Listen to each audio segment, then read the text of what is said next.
Hello, ladies and gentlemen. Austin Petersen here, former presidential candidate for the Libertarian Party. Today is Monday, May the 15th, and first, a word from our sponsors. You've probably heard of paleo and wondered, is this just another diet trend? Experts at the Paleo Secret say it's actually the perfect anti-diet with no counting calories or depriving yourself. Instead, they're about enjoying the whole, delicious, and satisfying foods your body was designed to eat the way nature intended.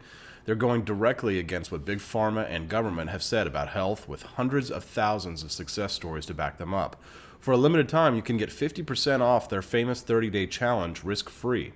Visit www.thepaleosecret.com/freedom today and reclaim your health, youth, and energy. It's one of the greatest freedoms you could have. Hello, ladies and gentlemen. Austin Petersen here. Thank you so much for tuning into the Freedom Report podcast. I'm always grateful for my wonderful audience of hundreds of thousands of people who care about our common cause for limited government. Has Venezuela tried real socialism? Was the USSR real socialism? Is North Korea a perfect example of communism? No, the academics and scholars tell us that's not real socialism. Real socialism hasn't been tried. Right. It sounds a little fishy to me, and probably to most of the people in our audience. The topic today, obviously, is what's going on down in Venezuela. I feel like it's something that we really need to discuss, because there are people right now who are suffering, who are hurting, who are dying to try and fight for their freedom from socialism. I mean, socialism really is the opposite of freedom. And I say that because the literal definition of socialism is central planning, central control over the means of production, whether the means of production is something like healthcare, or let's say, what's another good example? You could say food socialism, for example. You can say, hey, we have terrible food outcomes in this country. The government should control food. What if government controlled food the way they control our public education system?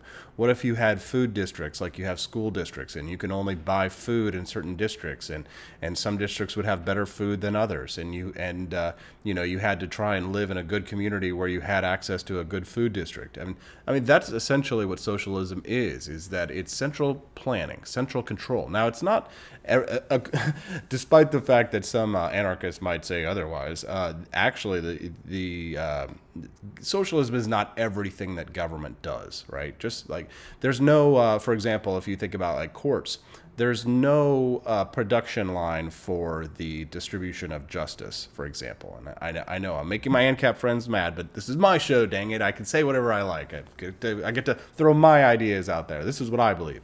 But socialism is central planning over, central control over the means of production.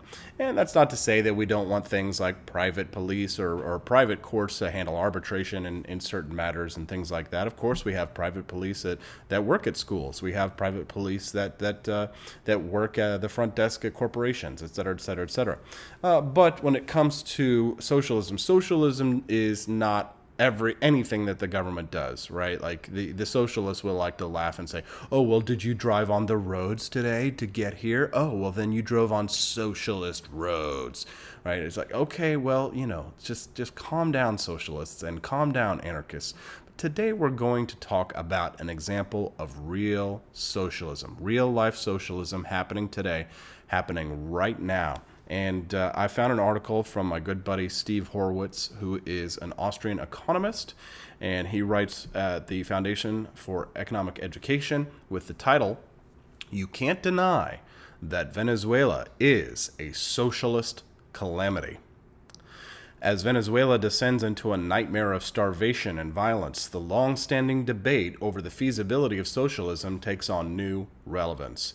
Years of explicitly socialist policies from Chavez and Maduro's regimes have taken their toll, as nationalization and a variety of other attempts to abolish or subvert market processes have destroyed what was once one of South America's richest countries. Even with the wealth of their oil reserves, redistribution and price controls have brought production and therefore consumption to a halt. Once they exported grain to the rest of the world, now they can't even feed to their own people. Who's at fault? The humanitarian disaster has raised the question of who or what to blame. That question puts self-proclaimed socialists and their progressive sympathizers in a difficult spot. After all, one can easily find lots of examples, from Michael Moore to Bernie Sanders, of people on the left praising or endorsing Chavez's economic policies. So what can people who took that position say in the face of this disaster? And what can the defenders of free enterprise say as well? Many on the left will start by denying that socialism is at fault. Sometimes they'll deny that the Chavez-Maduro policies were, quote, real socialism. In other cases, they'll argue that while their intentions might have been good, corruption and poor implementation doomed good policies to failure. Both of these arguments have real problems. If those policies were not real socialism, then why did so many sympathetic to socialism express so much support for them and argue that they would be transformative in ways socialists value? Chavez himself made such claims. Do all of them not understand what socialism is? The variety of attempts Chavez made to prevent markets and prices from working and to substitute some form of economic planning in the name of the people have been broadly consistent with socialism since Marx. If that's not socialism, what exactly is meant by that word anymore? We'll answer that after the break. Do you suffer from obesity, digestive issues, joint pain, or feel fatigued throughout the day? How about high blood pressure, high cholesterol, or an autoimmune disease? With hundreds of thousands of success stories, the Paleo Secrets 30-Day Challenge is here to help. The side effects? Boundless energy, improved sleep, effortless weight loss, and even clearer skin. For a limited time, they're giving 50% off the entire transformation, all 5 free bonuses, as well as access to their private Facebook group starting at $13.50 completely risk-free. Try it at www.thepaleosecret.com/freedom today and reclaim your health, youth, and energy. It's one of the greatest freedoms you could have. For many on the left, the answer to the last question is the Scandinavian countries, right? That's what people always point to when they say, what is real socialism? Look at Denmark, look at Sweden, look at Switzerland, look at Germany, or look at France, or the UK with their National Health Service. But the problem is that with the Scandinavian countries, they have, in some measures, they've got actually a freer market than the United States, which the left sees as the archetype of capitalism. At the very least, they are not significantly different from the U.S. in their degree of economic freedom. Historically, socialism has broadly been defined as the elimination of the private ownership of the means of production and the substitution of common or public ownership and economic planning for what Marx called the anarchy of production of the market. Doing away with private ownership, exchange prices, and profits would, in Marx's view, end the alienation, exploitation, and crises that characterized capitalism. In addition, nationalizing production through planning, rather than leaving matters to the trial and error method of the market, would eliminate waste and bring on a burst of productivity that would enrich us all. Abolishing markets does not describe the Scandinavian countries, though it does capture a lot of what was going on in Venezuela. Socialism, at least historically, did not simply mean a large welfare state, as we see in Scandinavia. In fact, the only way countries can afford larger welfare states is to have economies productive enough to produce the wealth that can be taxed away to support such programs. This is why the Scandinavian countries deregulated and lowered tax rates so much in the last decade or two. Only through freer markets could they afford their transfer programs. Let me say this again. Only through freer markets could they afford their wealth transfer programs. If you love the Scandinavian model, you don't love socialism, you love market capitalism, because that's what makes that model possible. Whether large welfare states are necessary or desirable is a matter for another column. What of the argument that well-intentioned policies were frustrated by corruption and poor implementation? Well, the problem here is that this seems to happen every time socialism has been tried. The Bolsheviks began to implement Marxist socialism within a year of taking power, and a decade later they had Stalinism. Cuba quickly turned to a dictatorship. China, North Korea, the list goes on. At what point are these not all coincidences? The answer, every single time. And now, economists have long understood the dynamic at work here. Marx and other socialists thought that those in charge of the planning processes, and for Marx that was the whole community, could rationally determine what to produce and how best to produce it in the absence of markets, exchange, and prices. Since Ludwig von Mises's famous essay in 1920, however, we have known that doing so is not possible. Genuine market prices are necessary for people to be able to make determinations of value in anything larger than a household. Without prices, there's no way to know not just what people value, but more importantly, how to make what they value using the least valuable resources possible. In other words, rational production decisions are impossible without market prices, and market prices can't exist without exchange, and therefore there has to be private ownership, especially of the means of production. But what happens when those given the power to make such decisions realize they cannot achieve their perhaps well-intentioned goals?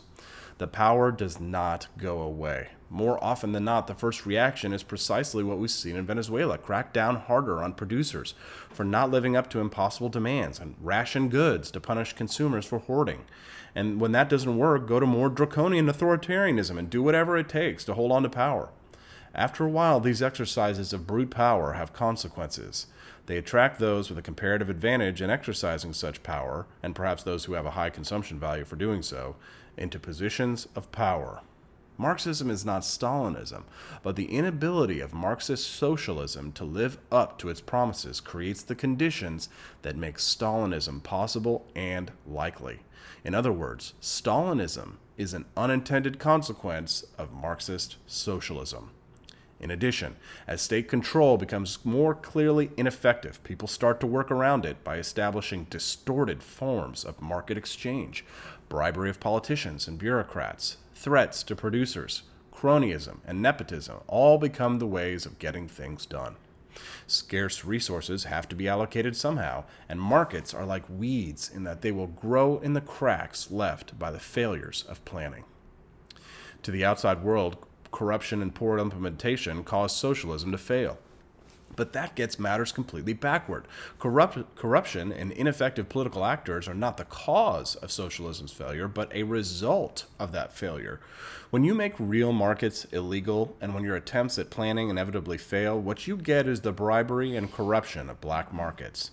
Once again, these are not what Marxism intends, but they are an inevitable, unintended consequence. So what does this say about those who supported the policies of Chavez and Maduro? It's easy to say that they're evil for wishing starvation and destruction on the Venezuela people, but I think that's too easy. I do believe that many who supported those policies genuinely believed they would have good results. In that sense, they did not act immorally. However, they are guilty of a severe intellectual error that has real moral consequences. Though they may not have intended the humanitarian disaster that we now see, they do bear responsibility for not being aware of the long-standing criticisms of socialism that have given us reasons to expect such a disaster. Our friends on the left who supported Chavez's policies are by and large not guilty of the intentional evil we broadly call vice. What they are guilty of is something more like intellectual negligence. They didn't mean that in the case of Venezuela, but there's no doubt they should have known better. Those of us who understand the power of markets to improve the lives of all of us won't be very effective in persuading others of that truth if we write off those sympathetic to socialism as just evildoers. It's better to engage them gently and intellectually and offer them an alternative narrative than to write them off as irredeemable. Moral condemnation ends productive dialogue. Offering an alternative narrative can start it. The human cost of socialism is too high to not engage those sympathetic to it in the most effective ways possible. And that was written by Steve Horwitz. He is the Schnatter Distinguished Professor of Free Enterprise in the Department of Economics at Ball State University. He's also a fellow at the John H. Schnatter Institute for Entrepreneurship and Free Enterprise. He's the author of Hayek's Modern Family, Classical Liberalism, and the Evolution of Social Institutions, and it is a distinguished Fellow at the Foundation for Economic Education, and a member of the Fee Faculty Network. Wonderful. Well done there, Stephen Horwitz. Terrific article.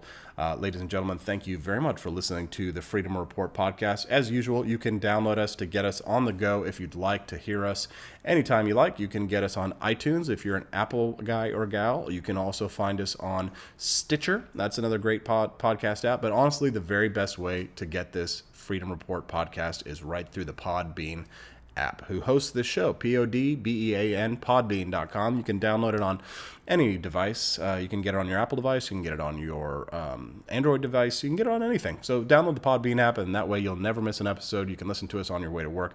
Ladies and gentlemen, again, thank you so very much for your wonderful support of this podcast. Lots of exciting news coming for you. Keep an eye on the 4th of July.